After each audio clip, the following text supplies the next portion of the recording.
이 대구 문화방송이 집중적으로 보도한 북구 침산동 집단 전세 사기 사건과 관련해 건물주가 사건 발생 8개월 만에 구속됐습니다. 그동안 건물주는 피해를 줄이기 위해서 노력하거나 반성하기는커녕 오히려 피해자를 조롱하고 죄가 없다며 발뺌하기에 바빴습니다. 신병철 기자가 보도합니다. 지난해 5월 대구시 북구 침산동에 있는 도시형 생활주택의 17가구 세입자들은 전세금 15억 5천만 원을 날리고 쫓겨날 처지에 놓인 사실을 알게 됐습니다. 건물주가 부동산 신탁회사에 소유권을 넘기고 금융권에서 대출을 받은 뒤 신탁회사의 동의도 없이 불법으로 임대차 계약을 맺었기 때문입니다. 건물주는 사과와 피해 구제를 위한 노력은커녕 언론에 제보한 피해자들을 조롱하기까지 했습니다. 근데 방송에 말이 야하게 나간다고. 그 신병철 그 기자한테 뭐 돈 안 줬나? 돈을 왜 줍니까? 근데 왜 약하게 나왔어 지금?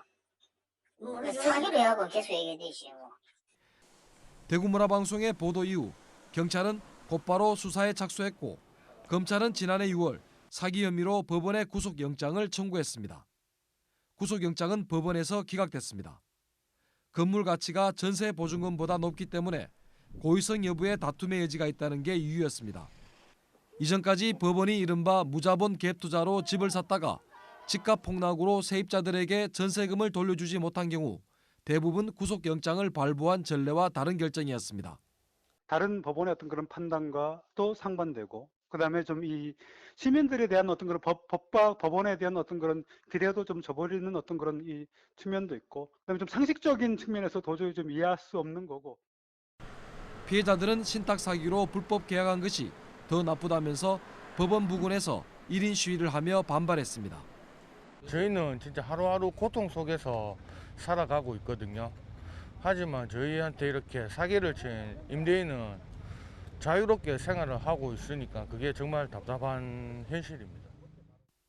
경찰과 검찰은 이후 보강 수사를 벌였고 7달 뒤 다시 구속영장을 청구했습니다.